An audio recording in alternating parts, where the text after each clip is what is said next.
Hi everyone, delonewolf here and welcome back to EVE Talk, your weekly look at the market in EVE Online. And when it comes to EVE Online news, there is not that much, so I'm going to take this opportunity to mention that right now there is a giveaway going on my Twitter. So I just put up a tweet, you can reply with a screenshot from EVE Online, and then I'll be giving away 5 of those scope syndication skins for the Astero. CCP gave me a number of codes, and I'm going to try to find out how I can do these giveaways basically in the way I want. I'm not doing these on YouTube.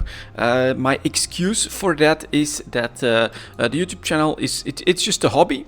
So I don't really want to have too many obligations there or things that can be seen as hooks or stuff like that. I want all of this to be 100% voluntary. And the other one is I really don't think that that's the type of content that I want on the channel. If you're looking through my EVE Online videos, I want you to basically find what I say it is and what you're looking for. So if you're looking for information on Angel sites, type it in. It's going to be in the comment. That's what the content that the video will have. I don't want to have giveaway videos amongst those. But the truth is also that it's a little bit of an excuse. All of that is because I'm bloody lazy. You could do giveaways on YouTube, answer something in the comments or something like that, but then I would have to find a way to contact you, find a way to check that your in-game name that you'll have to give me is the right one. A lot of hassle. If I do this on Twitter, I can just pick a winner and then I give him a direct message with the code, which is exactly what I'm planning to do. First little test with 5 of them. Normally, if all goes well, I'll have another one next week as well for the new year. So even if you miss out on this one, don't worry. I've got a couple more codes to give away, and as a result, you should have more opportunities. I will always do the same pattern as what I've done now. I'll put up the tweet, and then I'll make a community post here to really give as many people as possible a chance to participate and to get some of these codes, some of these skins. It's not really something I want to spend a lot of time or effort into. I personally am not really a big proponent of doing giveaways and things like that, but CCP has gone through the trouble of creating these skins and giving away the codes to their partners, so I do want to honor that effort as well. So I want to give them out as best as I can, and that's basically the plan going forward. Next up, let's take a quick look at the New Eden store, because if I'm not mistaken, we saw a nice move on plex, and so we should perhaps see some sales and things like that going on. And there are a couple of sales. Look at that here. Even in the skins, we've got Ogre Oasis Fate skin, Skybreaker Blue Star, Stormbringer, the Blue Star skins for the Eden ships. Alright, that's interesting. We got some Ultra Jungle skins that are on sale as well. Okay, cool. I don't think that many players fly the Eden ships at this point, but those skins are on sale.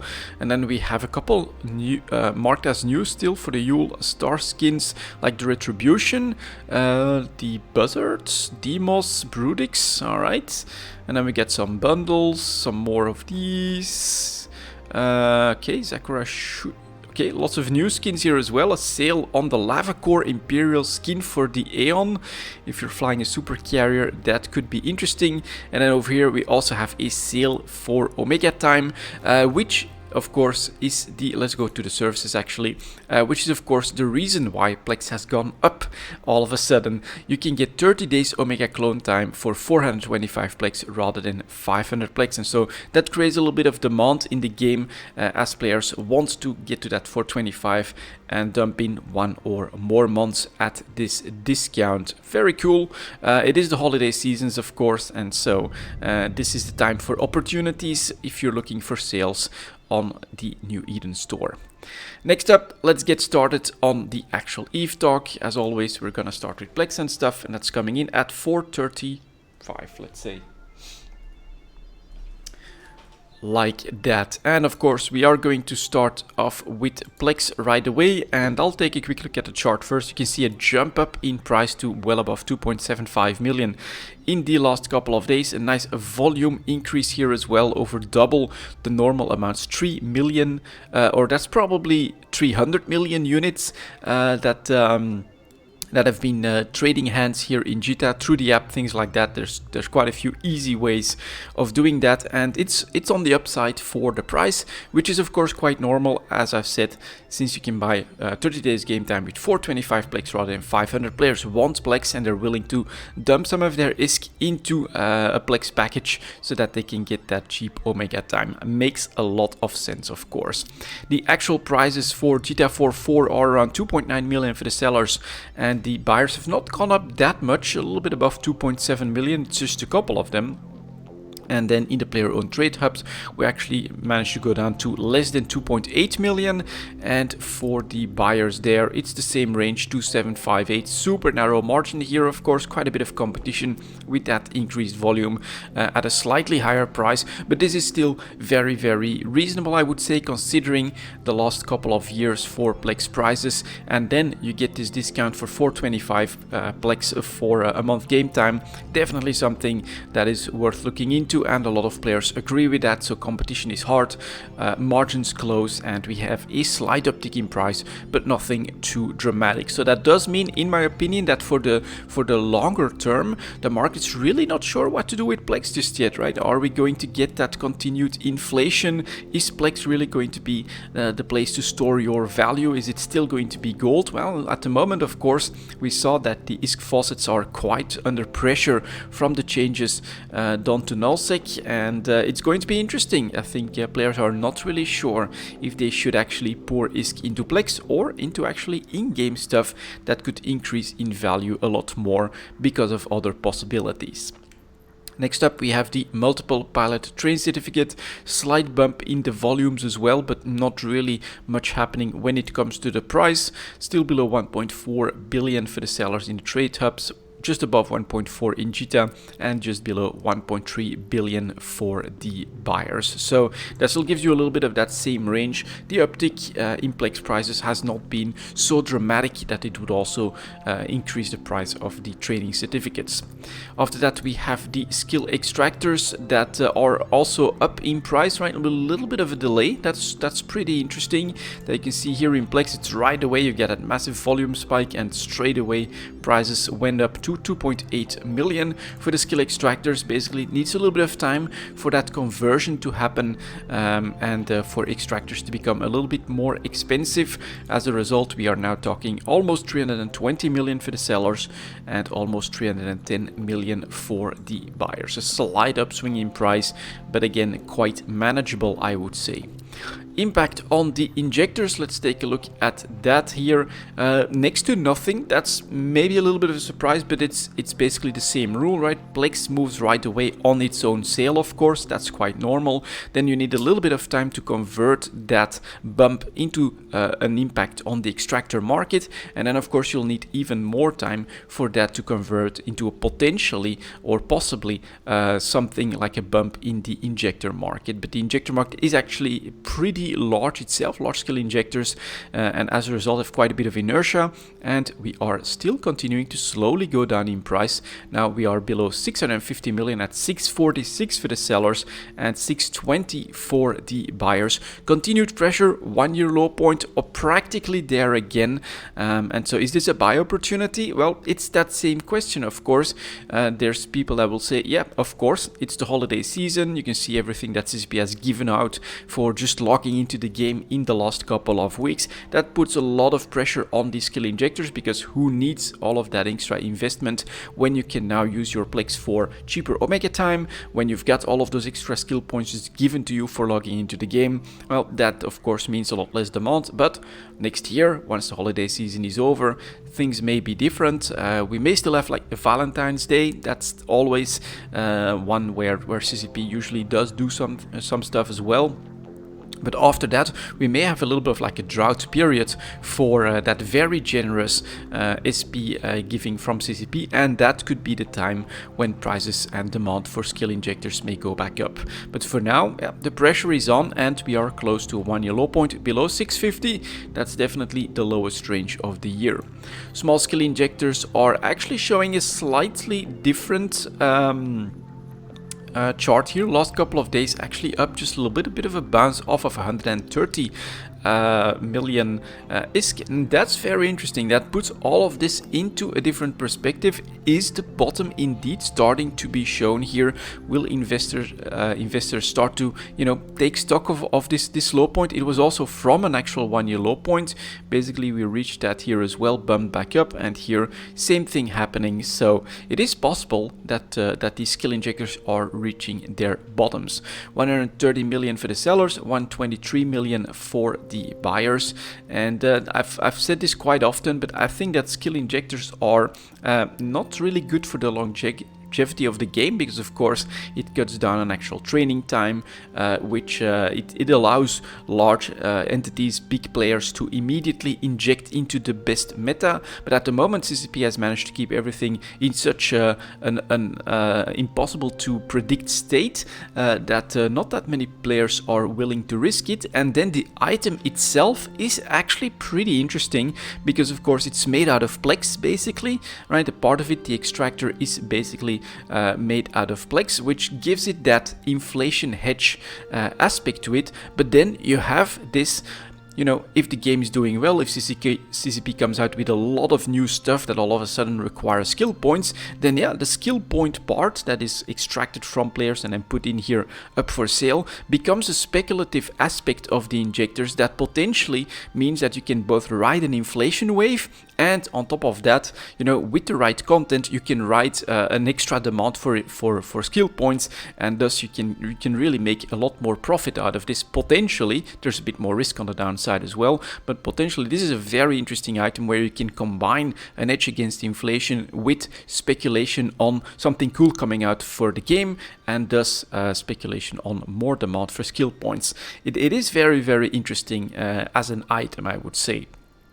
After that, we still have our daily alpha injectors, or should I still look at the prices here? Yeah, 130 for the sellers and 123 million for the buyers. So daily alpha injectors, then we've got our oddball out, which is now finally starting to suffer a little bit. I think from all of the giveaways that CCP has been doing, why would you still grind for that 50 million so that you can get your daily dose of daily alpha injectors, when at the moment CCP is being so generous with it? Well, it looks like this is now being converted in a little bit less demand as we see the prices drop off. Are we below 45 million? Well, on average we are. 46 million now for the sellers, 42 million for the buyers. Still very strong demand. I would still say that alpha clone activity is quite high in the game, and again, this injector, I would say, is right on the money with a nice obtainable goal, right? 45 to 50 million is definitely doable, even for an alpha clone. A little bit of luck in the exploration drop, a little bit of grinding in some missions, perhaps even some mining, can get you that regular daily alpha injector. And completely in the opposite situation, the other injectors, I would say for more veteran players, are at the moment at 1-year low points. The daily alpha injector for the last couple of months has actually been at a nice high point. A bit of pressure at the end. I think again that this is because of CCP's generous giving out of a lot of skill points. And after that, we have the hypercore that is continuing a slow decline here, pulling away from the 300,000 ISK. 280 now for the first seller, 290 almost for most, and 255,000 for the buyers. That is a decent gap between these two. I would say that it's perhaps a little bit to my surprise, but there is, if I'm not mistaken, like a truce happening at the moment in the war for the holiday season. It is a very special situation in real life. I think lots of families want to take big advantage of at least trying to get together for the holidays now, because of the situation with the pandemic and things like that. And as a result, I would not be surprised that over this holiday season we're actually getting a slightly lower activity in the game, which seems to be what's translating here. Actually, since November, if you read this as a barometer for that, you're seeing slightly declining activity in the game. We're not at the summer low just yet, but we definitely are not at this September-October nice uptick, you could say, here in activity. I think this was when the war did become hot, keep stars falling and things like that, and now things are quieting down a little bit. That is if you are agreeing with that correlation, of course, between hypercore prices and activity in the game. It may be completely wrong as well, of course. Next up, we have the minerals coming in at 1450. like that. And as always, we will start with titanium. We may already have seen that from the dicker, while about 10 days ago we managed to make our way back well above 7 ISK. The pressure is just unstoppable, and we are continuing to go back into a more normal range, I would say.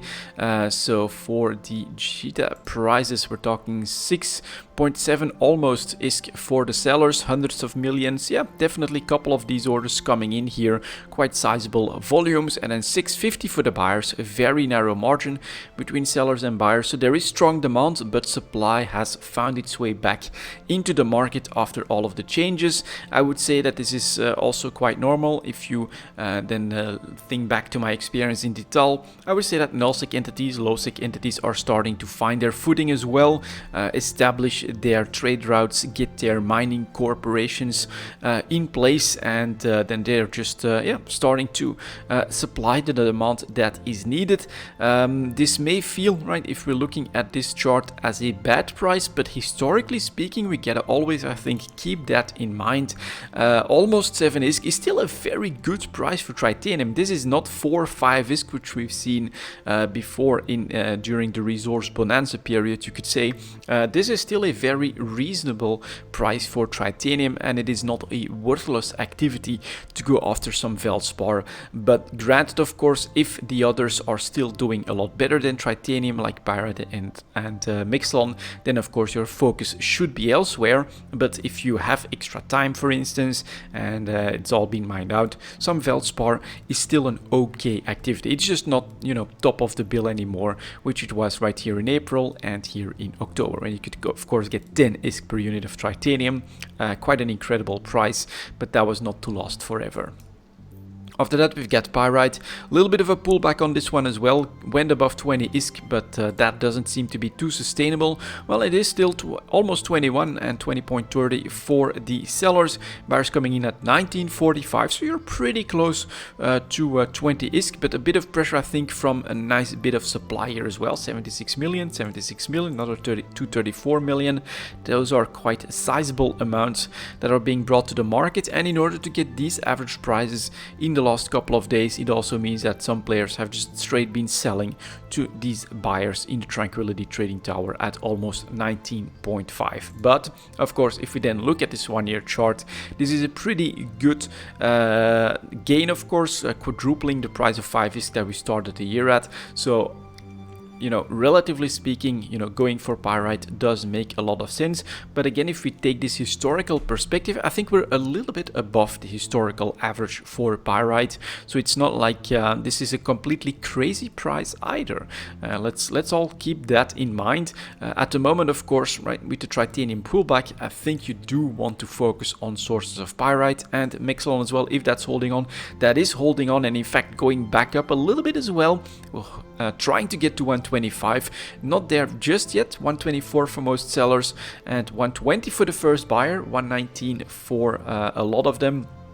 Very, very impressive, of course, to see Mixlon at 125, you know, over double the price of the start of the year, and like 60-70 ISK was actually a normal price for Mixlon. So the one focus at the moment is definitely Mix. I think that it's always done better, even during the resource bonanza period, because it's quite often the first bottleneck that null-sec encounters when they want their factories up and running, and as a result, at the moment, it is commanding a very, very nice premium, even compared to its historical prices. So if you're mining in high-sec, of course, any sources of Mixlon will be your focus. After that, if there's a combination with Pyrite, you can definitely go for that. But keep in mind, you're still almost getting 7 ISK per unit of titanium, which is not a bad price. It may look bad on this chart, but it actually is really not that bad. Historically speaking, for players that have been playing for 10, etc. years, getting this for all of their titanium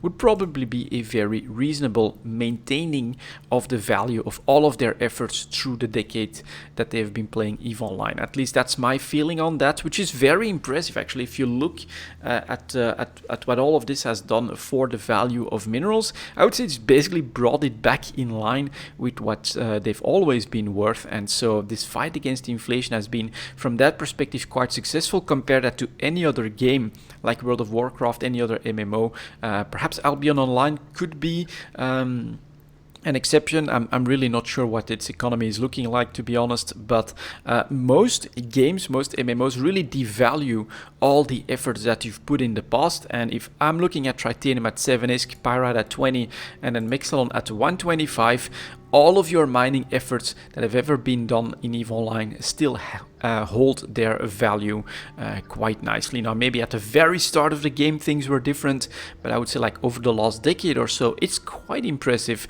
how balanced things end up being at this specific point. At 50 and with Pyrite at 5, it's quite terrible. we gotta be honest there as well. But at this very point, I would say it's looking pretty impressively stable. After that, we have Isogen that bounced back off of 40, so we're still trying to find that second wind, I would say, for Isogen. And the good news on that, I would say, is that those massive volumes, those hundreds of millions, are starting to be slowly gobbled up by the market. So at the moment, we're talking 45 ISK for the sellers, 45 ISK for the buyers as well. So here again, we still have 43 million, 53 million. That's quite impressive that you're able to bring that in a single sell order in the market, when for Mixalon we've got 49 and 41 million, and then really everything else is much lower in volume. So this is still quite impressive. I'm still holding on to the theory there are still some stocks out there that need to find their way, but those biggest orders are going down in volumes and are now also starting to be coming in the last couple of days. So I would say that it is possible, and here price did just jump up from 40 and now sellers are coming in at 45 ISK, that we could go up substantially in price. And yes, historically speaking, this is still terrible. Your value for Isogen is really bad. Isogen historically has always been worth more than Mixalon. Now, more than Mixalon at 60, 70 ISK also, right? A price of 100, I think for Isogen was like a lower end, 120-ish, something like that. Maybe 150 is something that, if I'm not mistaken, we have seen before. I would say there is still that room to grow for Isogen. These volumes are starting to be absorbed by the market, but there is apparently a lot of inertia, or perhaps more supply than what we expected coming from Lowsec, if they've all found their footings there. You can clearly also see that volume-wise it's not that great for Isogen. Perhaps there is also not that much need for it in the economy, generally speaking, still compared to everything else. Perhaps some of the new stuff that has come out, Edencom chips and things like that, don't really require that much Isogen. After that, we have the Noxium chart that is staying well above 1000 ISK. That's also pretty damn impressive. 1100 for the sellers, 1100 for the buyers. So very narrow margin. And here, this to me feels a lot more logical. Couple of sell orders every couple of days here. Yeah, 1 million units. Couple 100,000 units, that's normal. So I would still say that volumes for Isogen have to fall somewhere between Mixalon volumes and Noxium volumes to really be fresh supply for the current demand for the market, and we're not there yet. I think here for Noxium, historically speaking, we are at probably a high range as well, slightly above average, I would say, even historically speaking, and of course over quadruple the price here as well from the start of the year. Super impressive comeback. So yeah, CCP's efforts of bringing scarcity back into the game in action right here. And then we've got our nullsec minerals. Here is Zydrine back above 1250. In fact, 1350 for the sellers, 1265 for the buyers, and this to me feels like, yeah, this is where Zydrine has always been. You can see the volumes here as well, a couple of seller orders of 6 million, 1.5 million, but you also have fewer orders that are coming in, and even, you know, sellers coming in for 30 days. Which is actually something that is very different from, for instance, Noxium, and this really is that indication. Look also at where the average price is compared to these sellers, that it's sellers that dictate the price for Zydrine and for Megasite, because they of course have that monopoly. There's now next to no way of really bringing Zydrine supplies to the market from HiSec, and even from LowSec it's probably going to be very difficult. Wormhole Space I think has been gutted as well. Nullsec Nullsec has that monopoly, and so their sell prices are really what dictate the market. They can even afford to say, I'm putting this up for 30 days, you better snag it, because the next batch may just be even more expensive. 1350, I think historically speaking, normal to very good price for Zydrine as well. And then we've got our second oddball out that is now trying to go up as well a little bit, but still not doing that much. Megasite still going for 675, buyers at 614. Not seeing that much special stuff here in the supply, but a couple of orders of 10 million units does still feel a little bit out of place. They're also quite a little bit older, so I think here perhaps, you know, always speak with two words. This is just my analysis. This is definitely not the gospel. That there are still some supplies or some reserves for Megasite out there. I would find that very odd, to be honest, but Megasite should be at least on par with Zydrine. Historically speaking, it's always been slightly more expensive, so this also still feels like an inversion with room to grow once the old reserves are gone and once supply demand really starts to take shape. And the one thing for me that's another indication that this may happen at some point is look at how old these orders are. 52 days, 53 days, so these are like 40 days old orders, most of them. Just one seller has come in the last 24 hours with fresh Megasite. Let's take a quick look at the player owned trade hubs. A little bit of activity happening here as well, but that's a little bit, right, 35, probably like a salvage activity somewhere. 2,000 units, 500,000 units, 1 million units as the biggest order, and that's immediately also one of these older orders. 12 jumps out, so this is what you would expect a lot more of. Less than 1 million units, 500,000 units, that's one sell order, and that's then your monopoly that is bringing that volume to the market, because that's what they're able to do. I think we still have a slight way to go until all of that will be absorbed by the market. And then finally, we've got our biggest winner of the year, 5 times the price, going from 10,000 discs to over 50,000 discs. It is Morphite, of course, but it is a slightly different mineral from all of the others. I think it's always been unique to Nullsec, and it is tied to the Take-Two production rather than Take-One production. If you followed along, my advice has always been for Morphite, buy below 10,000 disc. I was very hesitant, I have to be honest here, through this super low period.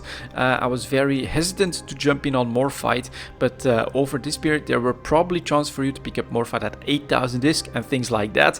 And now you're selling at 63,000, 52,000 for the buyers. A little bit surprised that the average price is still this close to 50, because I would also expect like a monopoly situation where sellers dictate the price, but we'll see next week. I'm kind of curious, will we see a jump up next week here and here as well? Both of these feel like they're like lagging behind to what may have just happened. And so for the mineral market in general, it's been the same for a couple of weeks, maybe even to a couple of months at this point. Very high prices in most of them. We're still seeing gains here and there. We are starting to stabilize in the high-sec minerals. A little bit of oversupply coming in, you could say, for titanium, but that's still quite relative. And then that inversion, the Isogen still cheaper than Mexilon, and Megasite still cheaper by a lot than Zydrine. Those two don't make that much sense to me, and we could still see that resolve itself later down the line. Next up, we have PI coming in at 2840. When you get high prices somewhere, you need low prices somewhere else. That's usually the case, and it's really the case here. Here is broadcast nodes still at a 1-year low point, and now, well, not really what I think a lot of potential investors over here and over here and over here and here, right? Whenever we broke 1.5 million players came in, when we went to 1 million players came in, and now we have 5-day moving average below 1 million ISK for broadcast nodes. Started the year at 2 million ISK, 1 million for the sellers, 920,000 ISK for the buyers, and with an average price where it is here in the last couple of days, that does mean that there are suppliers. dumping to these buy orders. Very, very low prices, massive loss in value over the last 3 months for broadcast nodes and for PI in general, and it is because that is the reverse of minerals. All is flowing in the mineral market at the moment, and PI is basically a passive activity, which well, CCP has clearly said they want activity to gain value, not passive stuff, and so PI is becoming our casualty. Can't really read minds, so I can't tell you if CCP is actually happy with the situation, but I would say it is decently likely that they're quite okay with this, and the PI has not just been hit by that increased revalorization, you could say, of activity in the game, but on top of that, of course, changes to the structures with the structure core have made that more risky, more expensive to do, and so that is also something that has lowered demand for PI. It's been the perfect storm for that, to have this halving of the price in about 3 months time. Where does the opportunity lie? It's gonna lie at some point, of course. Perhaps CCP will then come out with something new that'll bring back some PI demand. That is entirely possible, especially if I look at this chart. I would say they have room for that, but when will that be? What will that be? Very difficult to say, of course, and for now I would say you still have to be very careful. I myself prioritize on hoarding what I'm producing rather than investing massive sums of ISK into PI, because, well, whoever bought at 1.5, as quite a few players did to create this bump, this bump here as well, all of those caught a falling knife, and that's very dangerous. Next up, let's go through the list here. You can see quite a nice decline as well from construction blocks, and it is currently holding at 7,700 for the sellers, 7.1 for the buyers, something that normally costs well above 10,000 ISK. Very, very cheap price. Consumer electronics, yeah, same thing, right? Starts the year at almost 12,000 ISK, ends the year at almost 6.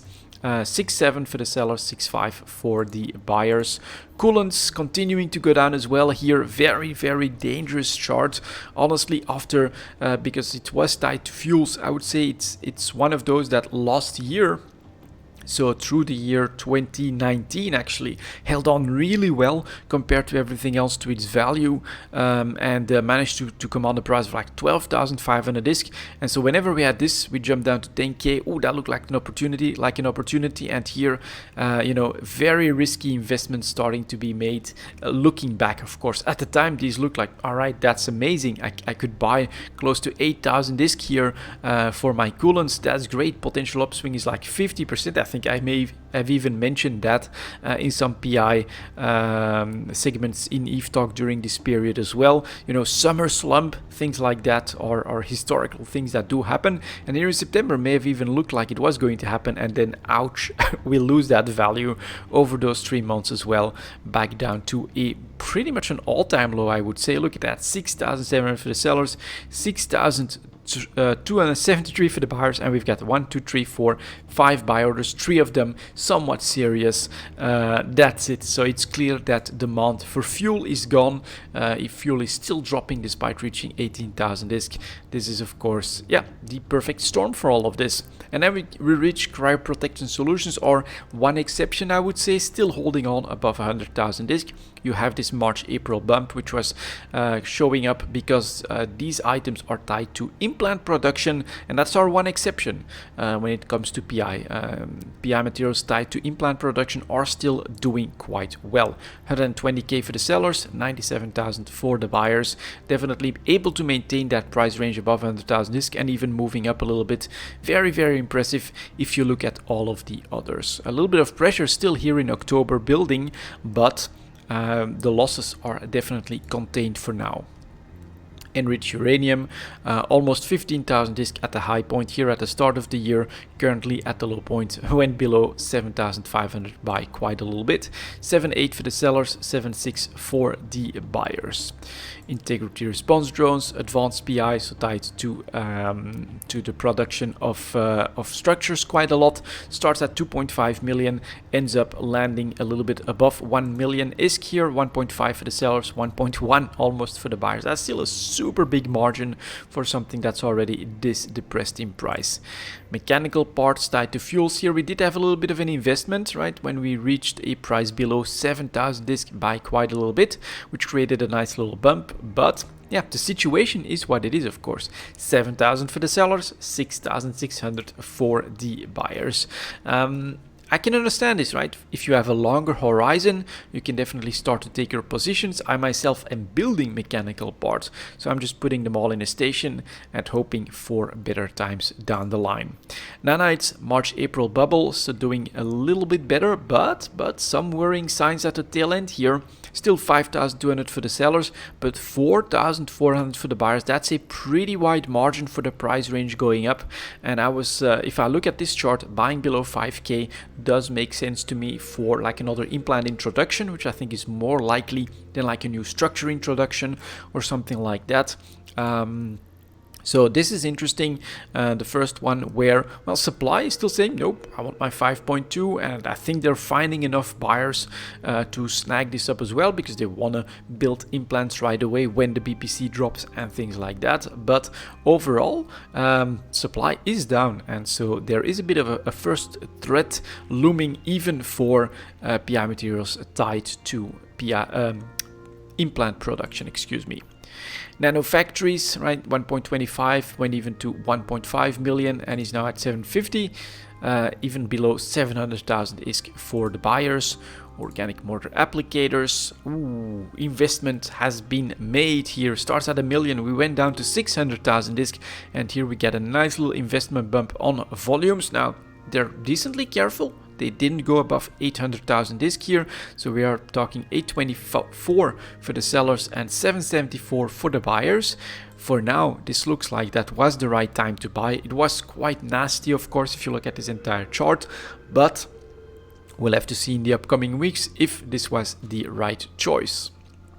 Recursive computing module, another big investment. All right, we got some traders making moves here. I'm just covering that. This is this is not me, and but this is quite noticeable now. Recursive computing module started at 1.75 million, went down here to 800,000 ISK, and then we have some quite sizable investments. Look at where they pushed the average prices for the day here.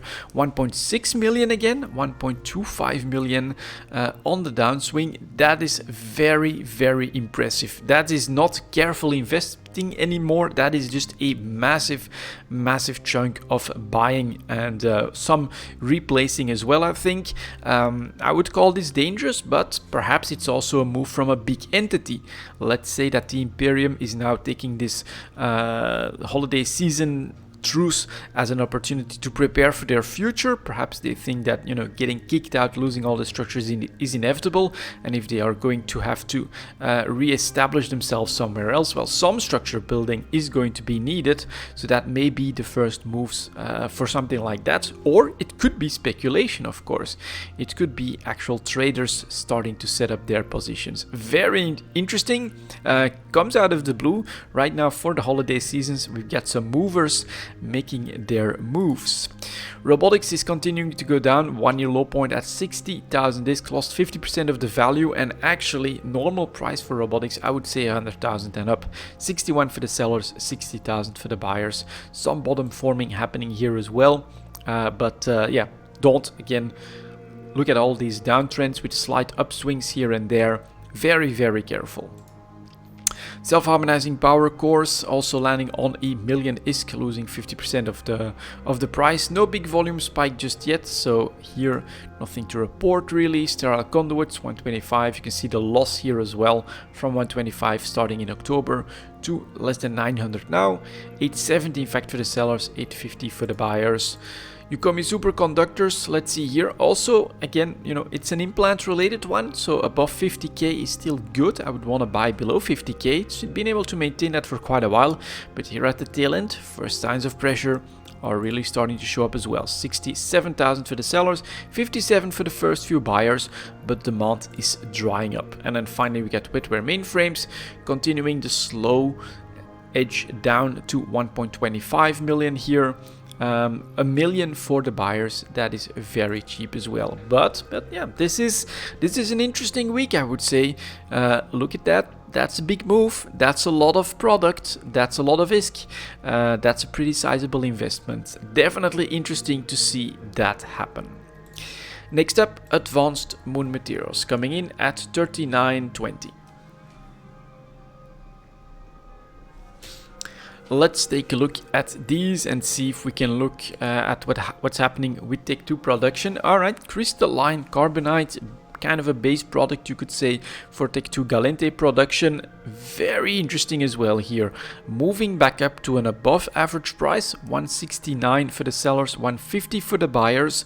Not that much supply anymore, so super interesting. Actually showing that general Take-Two crash, really doesn't seem to be happening. We still have this variation, a little bit of volatility, which can potentially even be tradable. I mean, if last week you bought for, let's say, 130 ISK and you can now sell for 170 almost, that is definitely not bad. Kind of unexpected, but very impressive to see. And this gives me hope for my favorite category, Take-Two ships, to actually see a little bit of volatility come back there as well.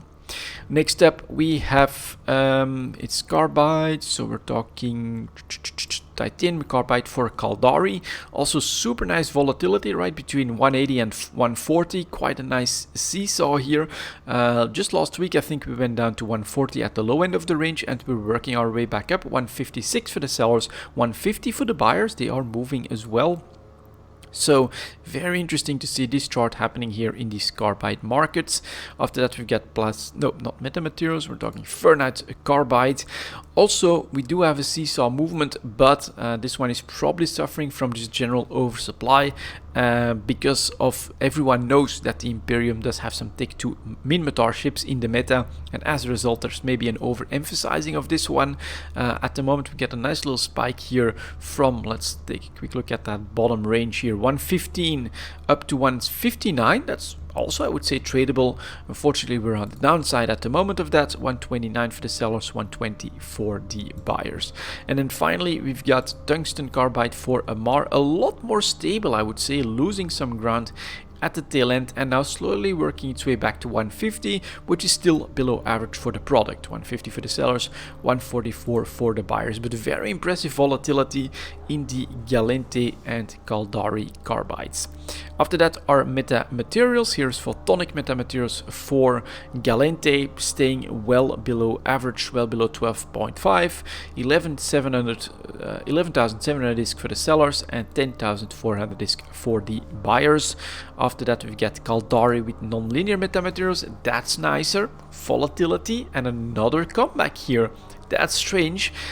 When this product lost its value to 17.5, a 1-year low point, I thought we're normalizing, we're bringing everything together, so we may just be moving into a new range. The market says you're absolutely wrong on that. We're shooting back up to 24,000 excuse me, for the sellers, 23,000 for the buyers. Impressive volatility, and that was not my read on this. Super interesting. Definitely here we had a trade that could have been made that would have made you quite a bit of ISK. After that we have our, let's see here, 3 Minmatar plasmonic metamaterials.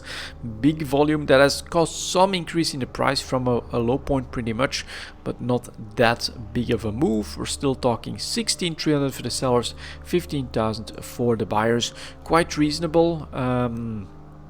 But again, I think it is suffering from that overemphasizing of Minmatar products compared to the actual popularity of the ships, because of the Imperium having that Munin, I think, as part of their meta.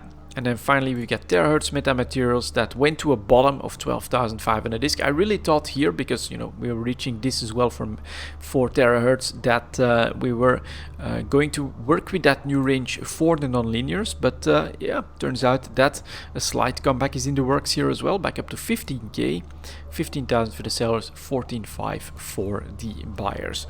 Very interesting. So Take-Two production costs, I would say, should have gone up if you calculate the need for a Tech 1 base product as well. We had that bit of pressure that was starting to build, but to me it's starting to look like a comeback may just be in the works.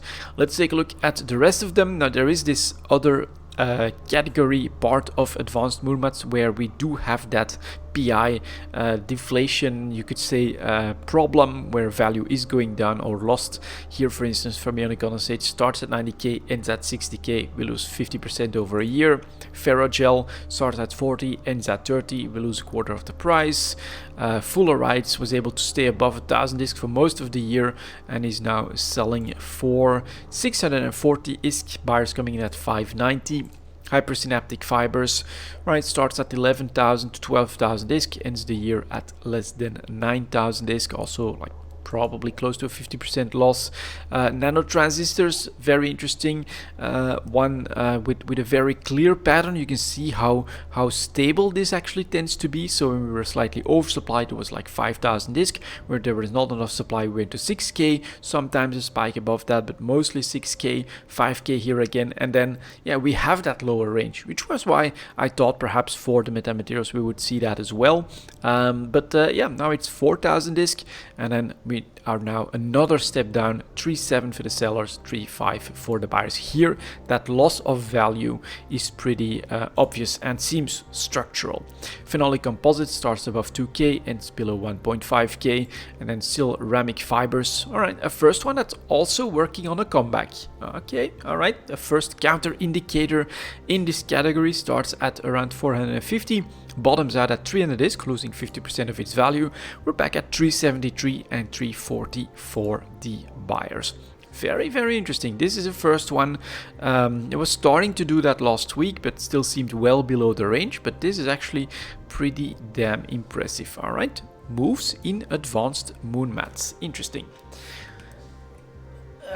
Quick drink.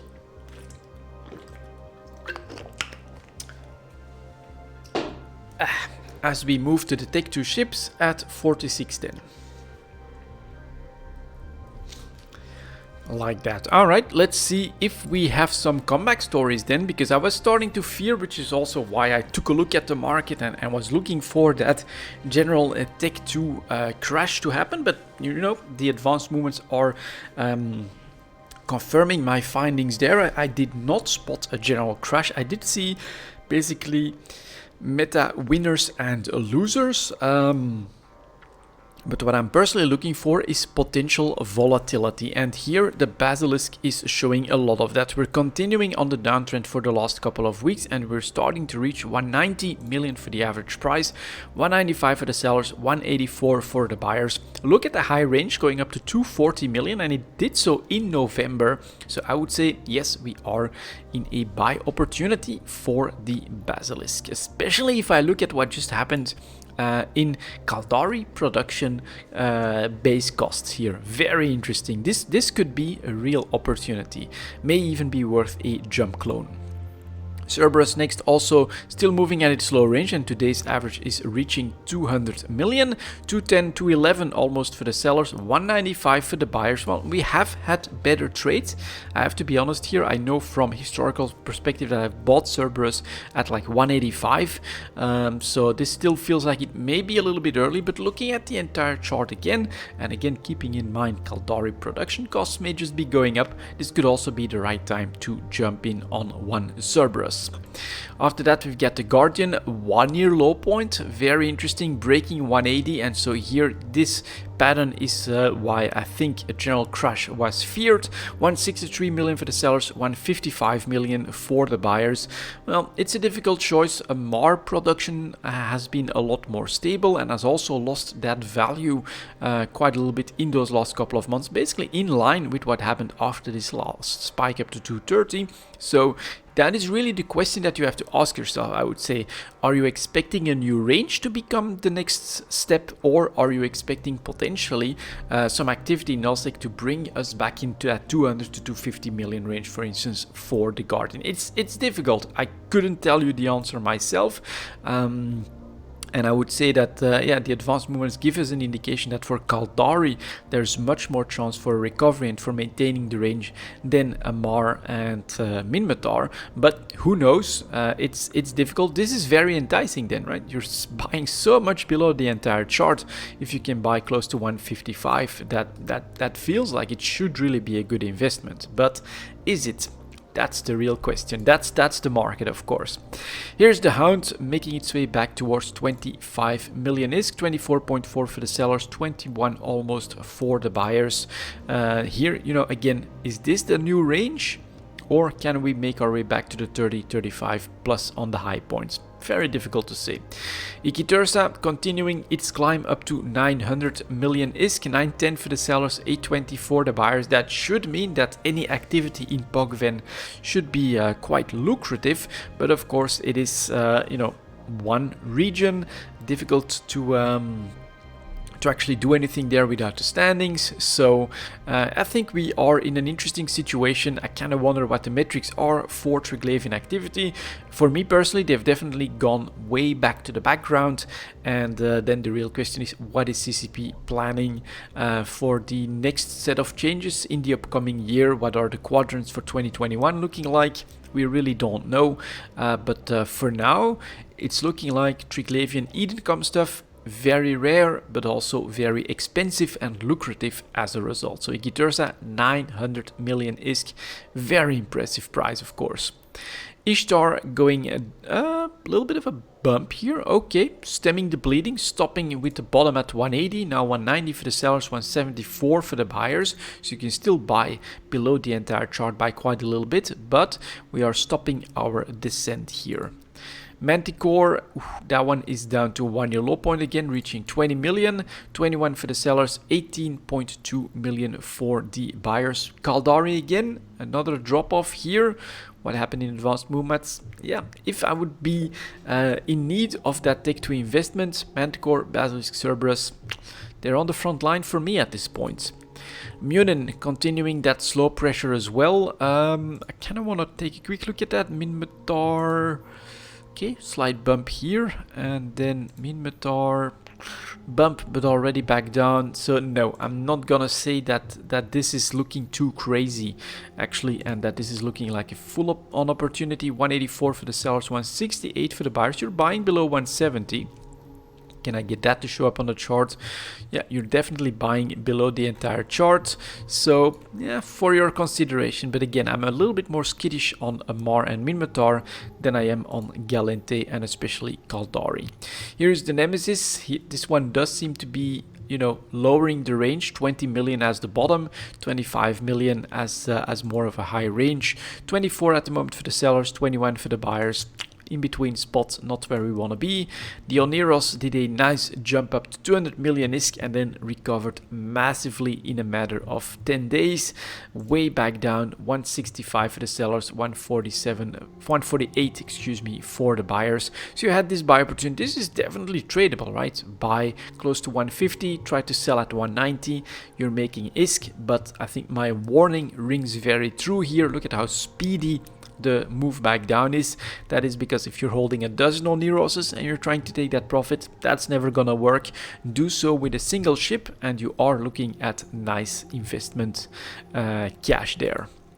The Panther, yeah, slowly edging up to 1.1 billion ISK, yeah, above that now for the sellers, just below a billion for the buyers. So again, belying that, oh, we're in just a general Tech 2 crash, everything is going down. That's definitely not happening. There are winners and losers, which means that now more than ever, in my opinion, picking the right item, knowing where it's being used, how good it is, the whole package is more important than, let's say, if I show that Hound chart here it was decently easy. Below 25 million, make your moves to buy.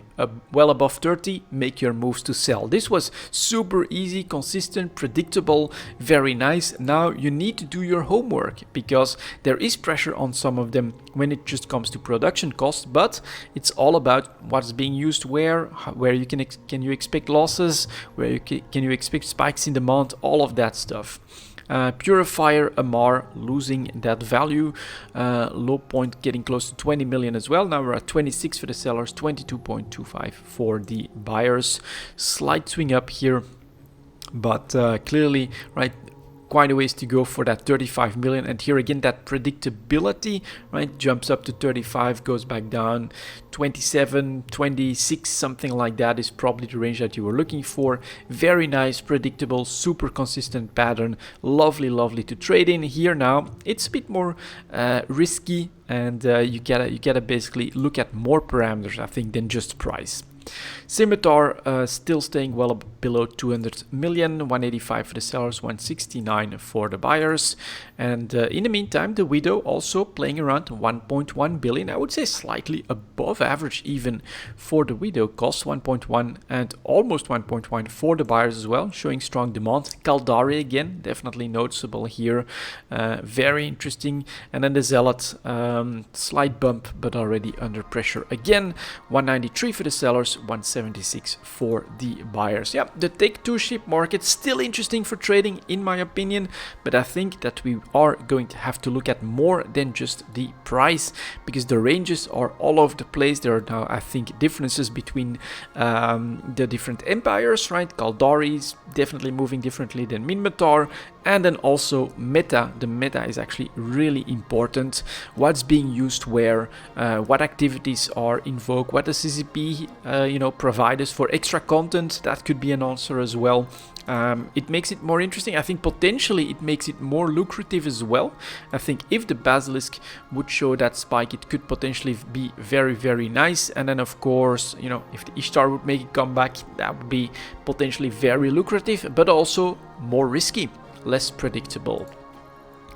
After that, if you're looking for predictability, I would say Tech 3 is probably better for the Destroyer, so we're moving to that at 55.40. Like that. Let's get started. Here is the Confessor, still flat below 40 million. Is bit of downwards pressure on a couple of days here. Still 41 for the sellers and 36 million for the buyers. Supply wise, just one seller in the last 24 hours. These numbers seem quite doable and manageable. So I would say Confessor is where it should be, and it's not really moving too much. You can, of course, if what you're expecting are spikes due to something, nullsec, proving grounds, whatever, then this could be the right time to buy, because you're buying below 36 million ISK, and then anything towards 45-50 million becomes very juicy, and we're pretty stable, so you should be able to slowly grab a couple of Confessors at this range. After that, we've got the Hecate. That's actually still above 50 million ISK on the chart, 51 almost for the sellers and 46 for the buyers, which is drawing the supply. You can see in the last 2 days, 100 here, 79, 55, but that's normal if you have that 10 million premium on the Confessor. So the Hecate doing quite well currently, right? If you're producing, you want to produce Hecate, you want to bring this stuff to the market. There's still quite strong demand as well for this one at 46 million ISK. So this is where the focus is. That puts a little bit of shade on the Confessor, and I would say then Confessors at 35 million may just be very interesting, because of course this is not a lot of supply. This may continue for a little bit longer, and then eventually this could push us up a couple million as well as a response to that. Depends a little bit on what the rest of the market is. Here is the Jackdaw actually moving up as well a little bit, a slight bump to 50. That's already recovering down to 43.5, 37 million for the buyer, so that's definitely up from the Confessor as well. And here also drawing quite a bit of supply in the last couple of days. You can see here slightly less in these volumes, but the number of orders is quite impressive. Also, of course, because you're paying a premium, almost 44 million to 45 million, in fact, 2 days ago for the Jackdaw, which again should mean that no one is looking at the Confessor, which at the moment I would say on buy orders is actually decently cheap. And then we've got our oddball out. Here is the Zwepel actually working its way back up as well, up to 41 million, 36 million for the buyers. That again is very interesting, I would say, for buy orders on the Confessor. So This would be my gamble if you're looking for a place to put a little bit of risk. Again, don't buy 100 confessors or anything like that, but if you buy 1 or 2, maybe even up to 4 or something like that, I would say would still be quite reasonable. Around 100 million investment, this tends to not really rock the boat at all. Then this one makes a lot of sense because there's no supply here. Everything is focused on what's happening with the head gauge, right? 10 million premium. Jackdaw also doing better. Even the Zwebel is moving up. So normally, logically speaking, I would expect the average price for the Confessor to go above 40 million as well. And that could be very good news for people that manage to buy at these low points. Maybe a little bit tricky to grab them, but if you manage to do so, that could be very impressive.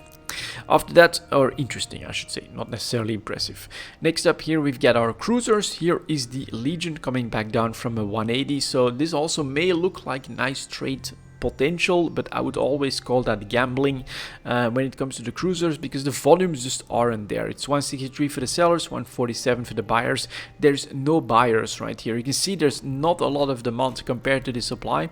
Supply is not outlandish, I would say, and yet we have a full page, more than a full page of new sellers coming in for the Legion in the last 24 hours. Compared to these buy orders, there should be no demand, and we're still above average. So this is really one where I can't make any rhyme or reason for this cruiser market. So buy one at the bottom at one year low points, that makes sense. You can definitely make ISK that way, but looking for predictability, I would say that's completely impossible here, or next to impossible. Here is the Loki chart. It's actually stable at 180. Stabilized here, 185 almost for the sellers, 163 for the buyers.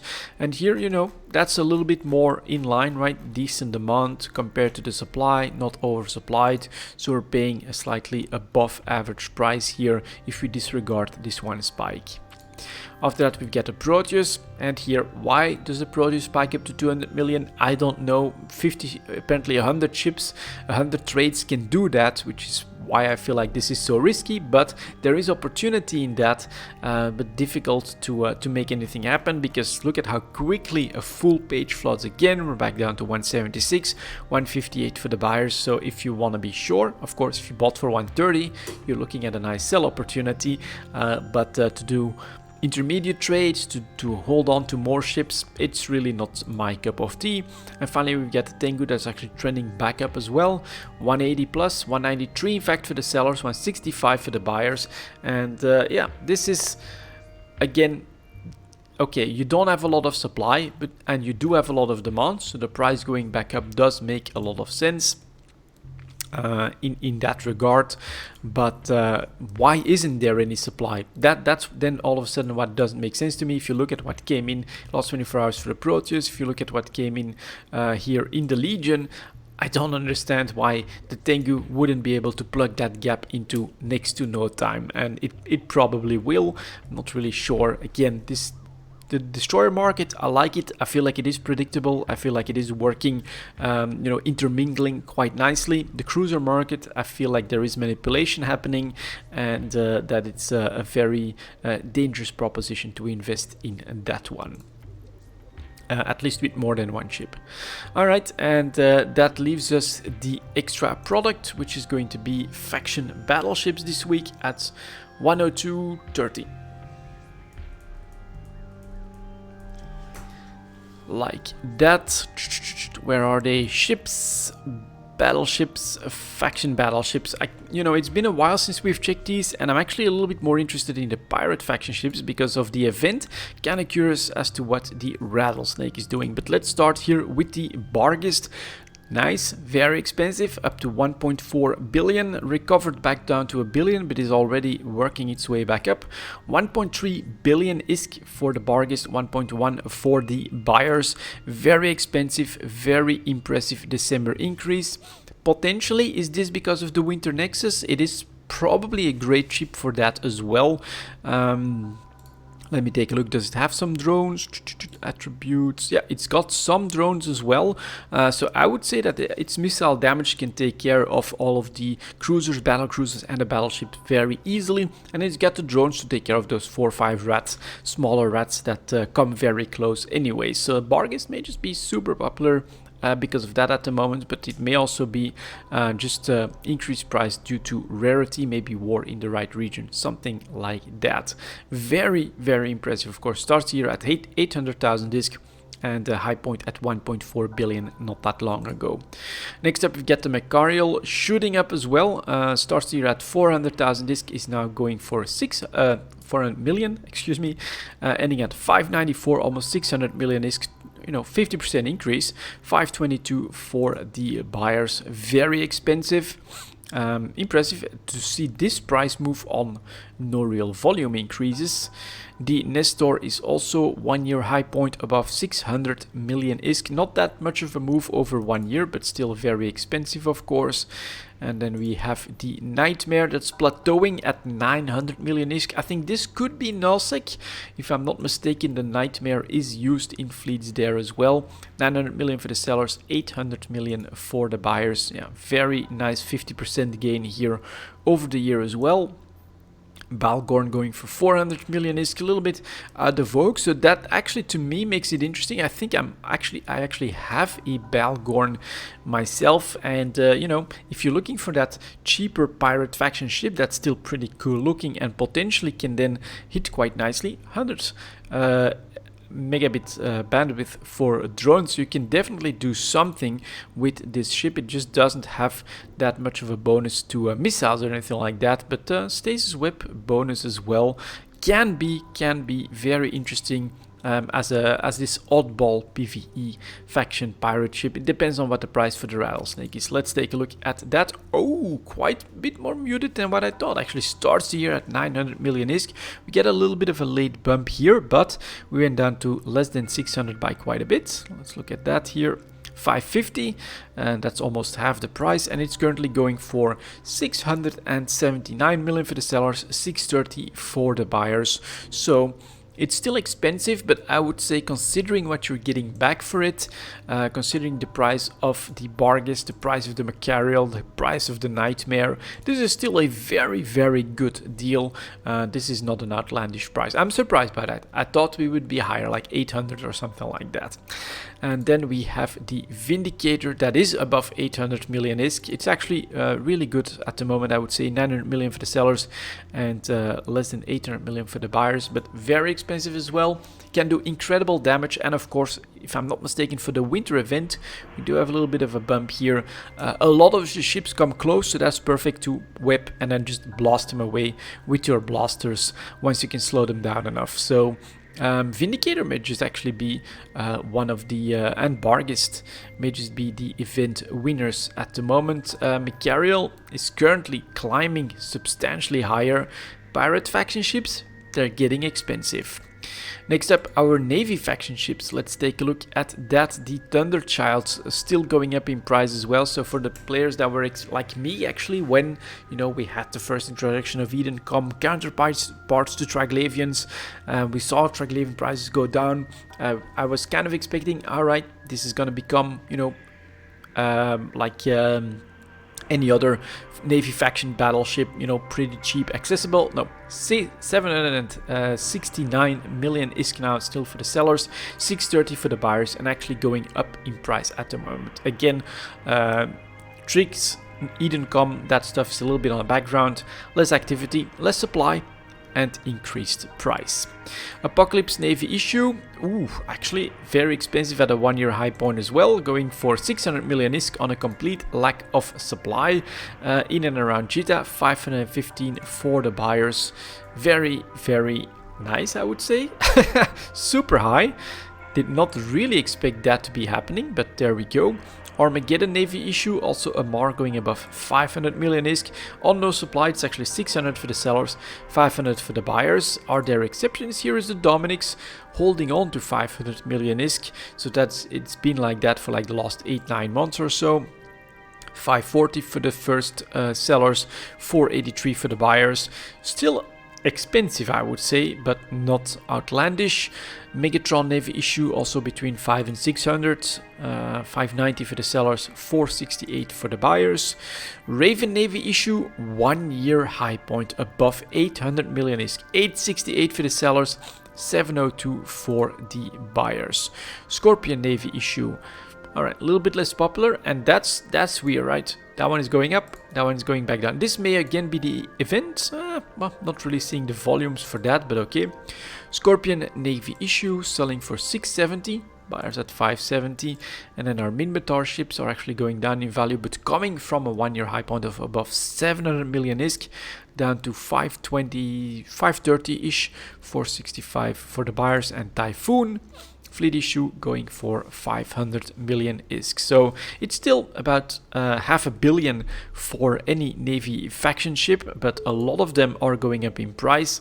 And I must say, faction battleships in general seem to be in a very expensive place, with quite a few of them going up to 1 year high points.